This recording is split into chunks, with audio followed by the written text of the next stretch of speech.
Hi guys எல்லாரும் எப்படி இருக்கீங்க? இந்த வீடியோல நாம இந்த டிராமாவுடைய அடுத்த பார்ட்ட தான் பார்க்க போறோம். இதுக்கு முன்னாடி எபிசோட்ல போகியோல் தைரியமா அவங்க அப்பாவுடைய வீட்டுக்கு போயிட்டு அவங்க அப்பா கிட்டயே தான் கியோன்ற விஷயத்தை சொல்லியிருப்பான். இப்போ அப்படியே ஹீரோயினும் போகியோலும் பேசிக்கிட்ட ஃபிளாஷ்பேக்கை தான் காட்டுறாங்க. அதுல போகியோல் ஹீரோயின் கிட்ட நீ ஒரு தடவை என்கிட்ட சொன்னிய ஞாபகம் இருக்கா, உங்க அப்பா இல்லாத ஒரு நாள் நிம்மதியா வாழ்ந்தாலே போதும்னு. அதுல உங்க அப்பா இல்லாத வாழ்ந்த அந்த முத நாள் எப்படி இருந்துச்சுன்னு கேட்கறான். ஹீரோயினும் நான் அந்த தீவுல மாட்டினப்ப எங்க அப்பாவுடைய டெட் பாடி கரவோரமா ஒதுங்கி இருந்துச்சுன்னு சொல்றா. இதை கேட்ட போகியோலும் நேரம் நீ ரொம்ப பயந்து போயிருந்திருப்பல்ல, இல்ல நான் ரொம்ப வருத்தம் தான் பட்டேன் அப்படின்னு சொல்றா. இப்ப அப்படியே அவங்க அப்பா கிட்ட போகியோல் கியோன்னு சொன்னால அதை தான் காட்டுறாங்க. கியோடைய அப்பா நீ எப்படி இங்க வந்த அப்படின்னு சொல்லி பாசமா அவன் பக்கத்துல போய் கண்ணத்தை தொடுறா மாதிரி போயிட்டு டக்குனு இவன் ஏதாச்சும் வச்சிருக்கானான்னு சொல்லி ஃபுல்லா செக் பண்ணி பாக்குறாரு. அப்ப அவனுடைய மொபைல் எடுத்து பாத்துறாரு. அதுல போகியோல் இங்க வர்றதுக்கு முன்னாடி வாய்ஸ் ரெக்கார்டர் ஆன் பண்ணி வச்சு வந்திருக்கான். இதை பார்த்ததும் கியோடைய அப்பா பயங்கர டென்ஷன் ஆகி இன்னும் மாறலடா, 15 வருஷத்துக்கு முன்னாடி என்னை எப்படி முதுகுல குத்துனியோ அதே மாதிரிதான் இப்ப நீ பண்ண பாக்குற, நீங்களும் தான் மாறாம அப்படியே இருக்கீங்க, என்ன இப்ப என்ன அடிக்க போறீங்களா? ஆமாண்டா, அதுக்கு என்கிட்ட காரணம் இருக்குன்னு சொல்லி கியோடைய அப்பா போகியோல போட்டு பயங்கரமா அடிக்க ஆரம்பிச்சிடறாரு. போகியோலும் திரும்ப எதுவும் பண்ணாம அடி வாங்கிட்டே இருக்கான். கியோடைய அப்பாவும் எனக்கு துரோகம் பண்ண என்னுடைய சொந்த பையனை நான் எப்படா சும்மா விட முடியும், செத்து தொலைடான்னு சொல்லி பயங்கரமா போட்டு அடிச்சிடறாரு. அப்ப போகியோல் ஹீரோயின் சொன்ன விஷயத்தை தான் யோசிச்சு பாக்குறான். ஹீரோயின் போகியோல் கிட்ட எங்க அப்பாவுடைய வாழ்க்கை சுத்தமா அதிர்ஷ்டமே இல்லாத வாழ்க்கை, ஏன் இப்படி சொல்ற, உங்க அப்பா உன்னை எவ்வளவு கஷ்டப்படுத்தினாருன்னு போகியோல் சொல்றான். அப்பதான் ஹீரோயின் அவங்க அப்பாவை பத்தி சொல்ல ஆரம்பிக்கிறான். எங்க அப்பா மிடில் ஸ்கூல் படிக்கும் போது அவங்க அப்பா அம்மாவை இழந்துட்டாரு. 20 வயசுல பிஷிங் போட்ல வேலை செஞ்சாரு. 10 வருஷமா அவர் அங்க வேலை செஞ்ச காசை சேர்த்து வச்சு அதுக்கப்புறமா அவருடைய சொந்த ரெஸ்டாரண்ட் ஓபன் பண்ணாரு. அங்க சாப்பிட்டு காசு கொடுக்காம போறவங்க கிட்ட எல்லாம் சண்டை போடுவாரு, அடியும் வாங்குவாரு. அதனாலேயே குடிக்கு அடிமை ஆயிட்டாரு. அந்த குடி அவருடைய கோவத்தை இன்னுமே அதிகமாகிச்சு. அதனாலதான் அவருடைய கோவத்தை எல்லாம் உன் மேல காட்டினாரா? ஆமா சரியா சொன்ன. உனக்கு ஒண்ணு தெரியுமா, அவருடைய டெட் பாடியை பார்த்தப்ப என் கண்ணுல இருந்து தானா கண்ணீர் வர ஆரம்பிச்சிச்சு. அவர் ரொம்பவே பாவம், அவர் ஒரு கஷ்டமான வாழ்க்கையை தான் வாழ்ந்தாரு. ஆனா அவர் எதுக்காக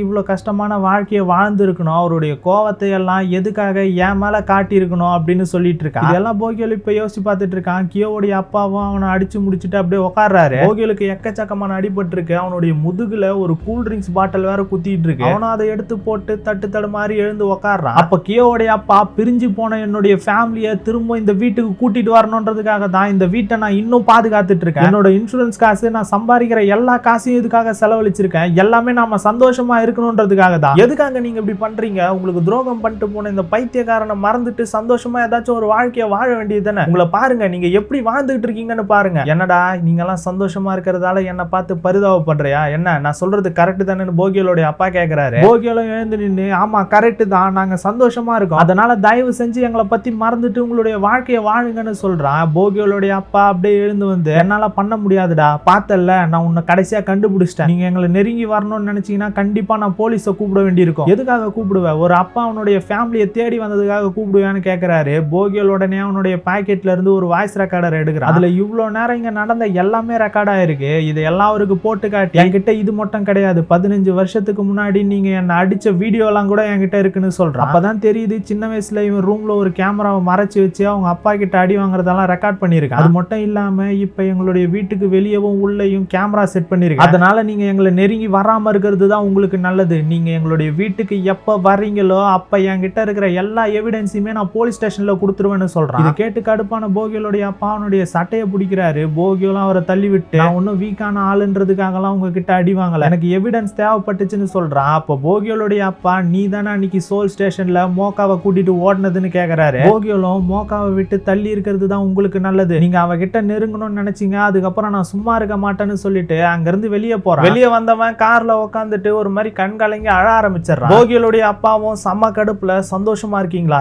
எப்படா நீங்க சந்தோஷமா இருக்கலாம் அப்படின்ற மாதிரி யோசிச்சுக்கிட்டு போகியோலுடைய முதுகுல ஒரு கூல் ட்ரிங்க்ஸ் டின் குத்திட்டு இருக்கோம்ல, அதை கூட எடுத்து கீழே போட்டானே, அதை பாத்துறாரு. அதை பார்த்ததும் ஒரு துணியை வச்சு அவருடைய கைரேகை படாத மாதிரி அதை எடுக்கிறாரு. இதை வச்சு என்ன பண்ண போறாருன்னு தெரியல. ஒரு பக்கம் போகியோலும் அழுது முடிச்சுட்டு கண்ணாடியை பாக்குறான். முகத்துல எக்கச்சக்கமான காயம் இருக்கு. மாஸ்க வச்சு மறைய பாக்குறான், இருந்தாலும் முடியல. ஒரு பக்கம் ரான்ச்சோ ஹீரோயின் கிட்ட நான் பேசினதெல்லாம் கேட்டல, இப்போ உனக்கு புரிஞ்சுதா, இனிமே அந்த 20 மில்லியன் ஆல்பம் பத்தியும் அந்த ஷேரை பத்தியும் மறந்துரு. ஆனா ரான்ச்சோ நீங்க உண்மையாலே விட்டு கொடுக்க போறீங்களா? அப்படின்னா இத்தனை நாள் நம்ம பண்ணதெல்லாம் வேஸ்ட் ஆயிடும்னு உங்களுக்கு தோணலையா? இதை நினைச்சு நீங்க வருத்தப்படலையா? ஓ அப்படின்னா உனக்கு புரியுது இல்ல, நீ விட்டு கொடுத்துட்டு போறேன்னு சொன்னப்ப எனக்கும் இப்படிதான் இருந்துச்சுன்னு சொல்றாங்க. ஹீரோயின் என்ன சொல்றதுன்னே தெரியாம நின்னுட்டு இருக்கா. அப்ப ரான்ச்சோ ஹீரோயின் கிட்ட உனக்கு ஒண்ணு தெரியுமா, கொஞ்ச காலத்துக்கு முன்னாடி உன்ன மாதிரியே ஒருத்தர் இருந்தான், அவனுக்கும் உன்ன மாதிரி தான் டெபியூ பண்றதுக்கான வயசை விட ரொம்பவே ஜாஸ்தியா இருந்துச்சு, அவன் கிட்ட அவனுடைய பலத்தை விட பலவீனம் தான் ரொம்பவே அதிகமா இருந்துச்சு, ஆனா அவன் ரொம்ப திறமைசாலி, அதனாலேயே என்னால முடிஞ்ச எல்லாத்தையுமே அவனுக்காக செஞ்சேன், அவன் ரொம்ப நல்லவன் தெரியுமான்னு சொல்றாங்க. இப்ப அப்படியே பிளாஷ்பேக்கை காட்ட ரான்ச்சோ நம்பிட்டு இருந்த ஒருத்தன் அவனுடைய கனவுல இருந்து விட்டு கொடுக்க போறதா சொல்லிட்டு இருக்கான். ரான்ச்சோவும் எதுக்காக விட்டு கொடுக்க போறன்னு நீ சொல்லிட்டு இருக்கன்னு கேக்குறாங்க. அவனும் இல்ல,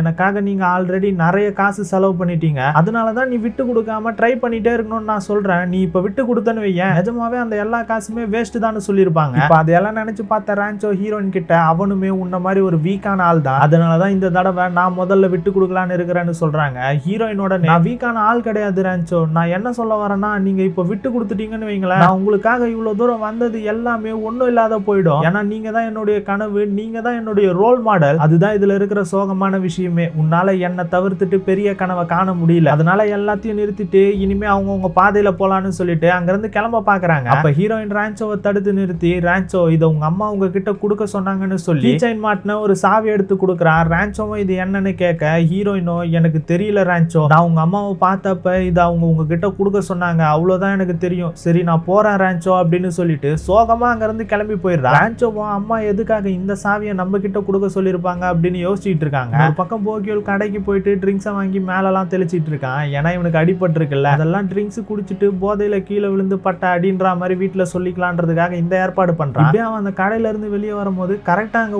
வந்துடுறான். இவனை பார்த்ததும் என்னடா ஆச்சு உனக்கு, மூஞ்சில என்ன காயம்னு கேட்க போகியோலும் ட்ரிங்க்ஸ் குடிச்சனா ரொம்ப அதிகமா குடிச்சிட்டோம் போல, அதான் போதையில படியில இருந்து கீழே விழுந்துட்டேன்னு சொல்றான். ஊக்கு ஒன்னும் புரியல, எது ட்ரிங்க்ஸ் குடிச்சியா, நீ குடிக்கவே மாட்டிய, அது கூட வேலை செய்யற எல்லாரும் டின்னர் போனோமா அங்க குடிச்சண்டா, சரி வா வீட்டுக்கு போலான்னு சொல்லிட்டு போகியோல் போய் கார்ல ஏறிக்கிறான். ஒரு பக்கம் ஹீரோயின் சோகமா என்னமோ சொன்னதெல்லாம் யோசிச்சுட்டு வந்துட்டு இருக்கா. ரான்ச்சோ சீக்கிரமாவே உன் கூட இருக்கிற உறவையெல்லாம் முறிச்சுப்பாங்கன்னு சொல்லியிருப்பாள், அதெல்லாம் தான் யோசிச்சுட்டு வந்துட்டு இருக்கா. அப்ப அங்க வந்த ஒரு கப்பல் ஹீரோயினை பார்த்துட்டு நீங்க தானே அந்த தீவுல இருந்து வந்தவங்க, ஏடே ஷோல கூட பாடுனீங்களேன்னு சொல்லி கேட்க ஹீரோயினும் ஆமான்னு சொல்றா. ரெண்டு பேருமா சேர்ந்து ஹீரோயின் கூட செல்ஃபி எடுத்துக்க பாக்குறாங்க. ஹீரோயினுக்கு இவங்க கொடுக்குற மாதிரி போஸ் எல்லாம் கொடுக்க தெரியல, ஒரு மாதிரி தயங்கி தயங்கி தான் கொடுத்துட்டு இருக்கா. போட்டோ எடுத்துட்டு போகும்போது ரெண்டு பேருமே ஹீரோயின் இப்படி தயங்கி தயங்கி போஸ் கொடுத்ததால இவன் ரொம்ப ஃப்ரெண்ட்லியான ஆள் மாதிரியெல்லாம் இல்லையே, இப்படி இருந்தா ரொம்ப காலத்துக்கெல்லாம் ஃபேமஸா இருக்க முடியாதுன்ற மாதிரி பேசிட்டு போறாங்க. இது ஹீரோயினுக்கு கேட்டுட்டு ஹீரோயினும் அவங்க ரெண்டு பேரையும் கூப்பிடுறா. அதே நேரம் அந்த பக்கம் வந்த ஹீரோயினை பார்த்துட்டு அது மோக்கா தானேன்னு கேட்க இவ்வளவு நேரம் போதையில இருக்க மாதிரி நடிச்ச போகியோல் டக்குன்னு எழுந்து உட்கார்றா. ஹீரோயின் அவங்க ரெண்டு பேர்கிட்டயும் நீங்க ஏன் இப்படி பண்ணீங்க, நீங்க தான் முதல்ல என்கிட்ட வந்தீங்க, சிரிச்சுட்டே தான் பேசுனீங்க, ஆனா போகும்போது எதுக்காக இப்படி பேசிட்டு போறீங்கன்னு கேட்டுட்டு இருக்கா. அப்போ போகியோல் இறங்கி வந்து என்ன பிரச்சனைன்ட்டு ஒரு மாதிரி ரக்கடா கேட்கறான். அந்த கப்புலும் ஒன்னும் பெரிய பிரச்சனையெல்லாம் கிடையாதுன்னு சொல்லிட்டு அங்க இருந்து கிளம்பி போறாங்க. இதை பார்த்துட்டு இருந்த அவங்க ரெண்டு பேரையும் ஃபாலோ பண்ணிட்டு போறான். அப்ப ஹீரோயின் போகியோலோட முகத்தை பார்த்துட்டு என்னது இது மூஞ்சில எப்படி உனக்கு அடிபட்டுச்சு என்னாச்சுன்னு கேட்டுட்டு இருக்கா. போகியோலும் ஒன்னும் இல்ல, நான் நிறைய குடிச்சிட்டேனா அதனால படியில இருந்து தடுமாறி கீழே விழுந்துட்டேன்னு சொல்லி போதையில அப்படியே தலைவலிக்கிற மாதிரி எல்லாம் ஹீரோயின் கிட்ட நடிச்சிட்டு இருக்கா. அதே நேரம் ஹீரோயின் கூட போட்டோ எடுத்துட்டு போன அந்த கப்பல் அந்த போட்டோவை சோசியல் மீடியால பேர் எதுவும் காட்டாத மாதிரி போஸ்ட் பண்ணிட்டு ஹீரோயினை தப்பா போர்ட்ரை பண்ணலான்ற மாதிரி பேசிட்டு இருக்காங்க. அந்த பொண்ணுமே நம்மளுடைய ஃபேஸ் எல்லாம் ஸ்டிக்கர் வச்சு மறைச்சிருன்னு சொல்லிட்டு இருக்கா. அப்ப இதெல்லாம் கேட்டுட்டு இருந்த எதுக்காக உங்களுடைய பேரு ஃபேஸ் எல்லாம் மறைக்கிறீங்க, நீங்க மறைக்காம போட்டா தானே நானும் கமெண்ட்ல மறைக்காம போட முடியும், நான் இதை நேர்ல பார்த்தேன், இவங்க ரெண்டு பேருமே அவங்கள வற்புறுத்தி சிரிக்க சொல்லி போட்டோ எடுக்க பார்த்தாங்க, அதை அவங்க சரியா செய்யாததுனால இப்படி தப்பா அப்லோட் பண்ணிருக்காங்கன்னு போட முடியும்னு சொல்லி மிரட்டுறான். அதுல பயந்து போன ரெண்டு பேரும் சரி இதை நாங்க அப்லோட் பண்ணலன்னு சொல்ல போட்டோவை டெலீட் பண்ண சொல்றான். அவனும் டெலீட் பண்ணிட்டு அங்க இருந்து கிளம்ப பாக்குறான். ஆனா ட்ராஷ் கேன்ல போயிட்டு டெலீட் பண்ணுன்னு சொல்லி மொத்தமா அந்த போட்டோவை அவனுடைய போன்ல இல்லாத மாதிரி பண்ணிட்டு தான் அங்க இருந்து கிளம்பி வரான். இதே மூணு பேரை வீட்டுக்கு வந்ததுக்கு அப்புறம் ஹீரோயின் போகியோலுடைய காயத்துக்கு மருந்து போறதுக்காக எடுத்துக்கிட்டு இருக்கா. அதே நேரம் போகியோல் போய் சொல்றான்னு ஆல்ரெடி சந்தேகம் வந்துருச்சு. அதனால பக்கத்துல இருக்கிற ஒரு பொருள் எடுத்து அவன் மேல தூக்கி போடுறான். போகியோலும் குனிஞ்சிக்கிறான். எதுக்குடா இப்படி பண்ணனு போகியோல் கேட்க போதும் நீ நடிச்சது என்ன நடந்துச்சுன்னு சொல்லு, உன்னை யார் அடிச்சதுன்னு சொல்லுன்னு கேட்கறான். கேட்ட ஹீரோயின் சந்தேகத்தோட உன்னை ஜங் அடிச்சாரான்னு கேட்க நிஜமாவா, நீ அந்த ஆளை பார்க்க போயிருந்தே என்னன்னு கேட்கறான். போகியோலும் வேற வழி இல்லாம ஆமான்னு சொல்லி ஒத்துக்கிறான். அதுக்கப்புறம் இவன் கிட்ட கத்திட்டு இருக்க இவங்க பேசிட்டு இருந்த சத்தம் அந்த பக்கம் வந்து ஊவோடைய அப்பாக்கு கேட்டுது. அவரும் மறைஞ்சிருந்து இவங்க என்ன பேசிட்டு இருக்காங்கன்னு கேட்கறாரு. அப்போ போகியோல் கிட்ட எதுக்காகடா அங்க போனேன்னு கேட்க போகியோலும் நான் அங்க வேணுனே தான் போனேன், அவர்கிட்ட அடி வாங்கி எவிடன்ஸை கலெக்ட் பண்ணுன்றதுக்காக போனேன்னு சொல்றான். ஹீரோயினும் அப்படின்னா அவர் மேல ரிப்போர்ட் பண்ணலாம்னு பிளான் பண்ணிட்டு இருக்கியான்னு கேட்கறா. போகியோலும் இல்ல நான் அவரை வெறும் வான் மட்டும் தான் பண்ணிட்டு வந்திருக்கேன்னு சொல்லி அந்த ரெக்கார்டரை காட்டி அவர் இங்க வந்தாருன்னா இதை நான் நேரா போலீஸ் கிட்ட எடுத்துட்டு போயிருவேன்னு சொல்லியிருக்கேன். அதுக்கு அவர் என்ன சொன்னாரு, என்னோட கெஸ்ட் ஆயிரு உனக்கு என்ன வேணுமோ நான் பண்றேன்னு சொன்னாரா. இங்க பாரு நம்ம அப்பாக்கு ரெப்யூட்டேஷன் ரொம்பவே முக்கியம், அவர் கிரிமினலா ஆகிறத எப்பவுமே விரும்ப மாட்டாரு, அந்த ஆள் அதை விட ரொம்ப மோசமான ஆளு, நீ நினைக்கிற மாதிரி அவர் கிடையாது, அவர் எனக்கு நல்லாவே தெரியும், அப்படின்னா நீயும் உன்னுடைய நினைவுகளை நம்பிக்கிட்டு சும்மா உட்காந்துட்டு இருக்க போறியா, நீ ஒன்னும் கவலைப்படாத, ஒரு வேளை நான் நினைச்சது தப்பா இருந்தா எல்லா பொறுப்பையும் நான் ஏத்துக்கிறேன், பொறுப்பேத்துப்பியா எப்படின்னு சொல்லி கேட்கறான். போகியோல் என்ன சொல்றதுன்னு தெரியாம அமைதியா இருக்கான். ஹீரோயினும் போதும் விடு, அவன் ஏற்கனவே ரொம்ப காயப்பட்டிருக்கான், இன்னைக்கு இதோட போதும், நீ போன்னு சொல்றா.